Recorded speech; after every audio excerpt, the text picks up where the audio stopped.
നമസ്കാരം. റാഫ്റ്റോ ക്രിക്കറ്റിലേക്ക് അവർക്കും സ്വാഗതം. ഇന്ത്യ ഓസ്ട്രേലിയ പരമ്പരയിലെ അവസാന മത്സരം T20 മത്സരം നാളെ ബ്രിസ്ബെയിനിൽ നടക്കുകയാണ്. ഈ പരമ്പരയിലുടനീളം ഇന്ത്യയുടെ ഓപ്പണറായിട്ട് ഇറങ്ങിയത് ഒരു ഭാഗത്ത് അഭിഷേക് ശർമ്മയാണ്, മറുഭാഗത്ത് ശുഭ്മൻ ഗില്ലാണ്. കഴിഞ്ഞ ഏഷ്യ കപ്പ് മുതൽ അതങ്ങനെയാണ്. അതിനു മുമ്പ് സഞ്ജു സാംസൺ പൊളിച്ചടുക്കിയ പൊസിഷനാണത്. പക്ഷേ അദ്ദേഹത്തെ ആ സ്ഥാനത്ത് നിന്ന് മാറ്റി. ഇപ്പോഴുള്ള ചോദ്യം, ഗില്ല് ഓപ്പണിംഗ് പൊസിഷനിൽ ഫിറ്റാണോ എന്നുള്ളതാണ്. അതല്ല, കാരണം സഞ്ജുവിനെ മാറ്റണമെങ്കിൽ സഞ്ജുവിനേക്കാൾ നന്നായിട്ട് അവിടെ പെർഫോം ചെയ്യുന്ന ഒരാൾ വരണമല്ലോ. അങ്ങനെ സഞ്ജുവിനേക്കാൾ നന്നായിട്ട് ഗില്ല് പെർഫോം ചെയ്യുന്നുണ്ടോ? ഇപ്പോൾ കഴിഞ്ഞ കളി 40 റൺ അടിച്ചു, അദ്ദേഹമാണ് ടോപ്പ് സ്കോറർ. പക്ഷേ പതിയാണ് കളിച്ചത്. പക്ഷേ ആ കളിയിൽ ഇത് വളരെ ക്രൂഷ്യലായിരുന്നു എന്നുള്ളത് പിന്നീട് കളിയുടെ റിസൾട്ട് തെളിയിച്ചു. ക്യാപ്റ്റൻ സൂര്യ അതിനെക്കുറിച്ച് പിന്നീട് പറഞ്ഞത്, മികച്ച ഇന്നിങ്സാണ് ബാറ്റർമാർ കളിച്ചത്, പ്രത്യേകിച്ച് ഗില്ലും അഭിഷേകും. അവരുടെ ആ പിച്ചിൻ്റെ സ്വഭാവം ഒരു 200 റൺസൊന്നും വരുന്ന പിച്ചല്ല എന്ന് മനസ്സിലാക്കിക്കൊണ്ട് അവർ ആ രീതിയിൽ കളിച്ചതുകൊണ്ടാണ് ഇങ്ങനെ ഒരു സ്കോറിലേക്ക് പോകാൻ പറ്റിയത്. അതുകൊണ്ട് എല്ലാ ക്രെഡിറ്റും ബാറ്റർമാർ കൊടുക്കുകയാണെന്ന് അദ്ദേഹം പറഞ്ഞിരുന്നു. അപ്പോൾ ആ രൂപത്തിലാണ് കഴിഞ്ഞ കളിയെ വിലയിരുത്തുന്നത് എന്നുള്ളത് കൊണ്ട് നാളത്തെ കളിക്ക് ഇനിയിപ്പോൾ ഒരു മാറ്റം വന്ന് സഞ്ജു ഓപ്പൺ ചെയ്യുമെന്നൊന്നും ആരും കരുതുന്നില്ല. പക്ഷേ സഞ്ജുവിൻ്റെ ടീമിലെ ഇടം തന്നെ നഷ്ടമാകുന്ന അവസ്ഥയിലേക്കാണ് ഇപ്പോൾ കാര്യങ്ങൾ പോയിക്കൊണ്ടിരിക്കുന്നതെന്ന് തോന്നുന്നു. കഴിഞ്ഞ 2 കളികളിലും വിക്കറ്റ് കീപ്പറായിട്ട് ഇറങ്ങിയത് ജിതേഷ് ശർമ്മയാണ്.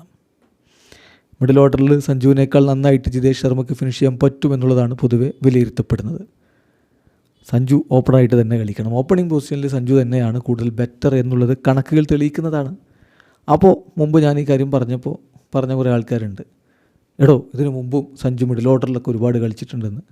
സഞ്ജുവിൻ്റെ കരിയർ ഒന്ന് എടുത്ത് നോക്കിയാലേ അദ്ദേഹം ഏറ്റവും നന്നായി T20 പെർഫോം ചെയ്തിട്ടുള്ളത് ഓപ്പണറായിട്ട് തന്നെയാണ്.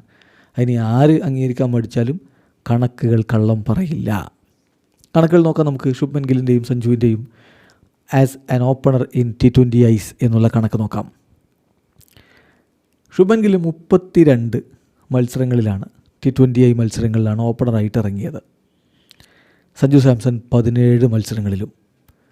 ശുഭ്മൻ ഗില്ല് 32 കളികളിൽ നിന്ന് 808 റൺസാണ് 28.85 ആവറേജിൽ അടിച്ചതെങ്കിൽ സഞ്ജു 17 കളികളിൽ നിന്ന് 552 റൺസാണ് 32.62 ആവറേജിൽ അടിച്ചത്. സോ സഞ്ജുവിൻ്റെ ആവറേജാണ് ബെറ്റർ. ശുഭ്മൻ ഗില്ലിന് 1 സെഞ്ചുറിയാണ് ഓപ്പണറായിട്ടുള്ളതെങ്കിൽ സഞ്ജുവിന് 3 സെഞ്ചുറികളാണുള്ളത്. ശുഭ്മൻ ഗില്ല് 3 50, സഞ്ജു 1 50. സോ സഞ്ജു 3 സെഞ്ചുറിയും 1 50യും ശുഭ്മൻ ഗില്ല് 1 സെഞ്ചുറിയും 3 50യുമാണ്. ഇവിടെ സെഞ്ചുറി കണക്കിൽ തീർച്ചയായിട്ടും സഞ്ജു തന്നെയാണ് മുന്നിലുള്ളത്. സഞ്ജുവിൻ്റെ ഹയസ്റ്റ് സ്കോർ 111, ശുഭ്മൻ ഗില്ലിൻ്റേത് 126. ഇനി ഏറ്റവും പ്രധാനപ്പെട്ട കാര്യം, പവർ പ്ലേയിലാണല്ലോ ബാറ്റ് ചെയ്യുന്നത് ഓപ്പണറായിട്ട് ഇറങ്ങുമ്പോൾ. അപ്പോൾ സ്ട്രൈക്ക് റേറ്റ് ശുഭ്മൻ ഗില്ലിൻ്റേത് 139.31 ആണെങ്കിൽ സഞ്ജുവിൻ്റേത് 178.76 ക്ലിയറാണ്. സംഗതി വളരെ വ്യക്തമാണ്.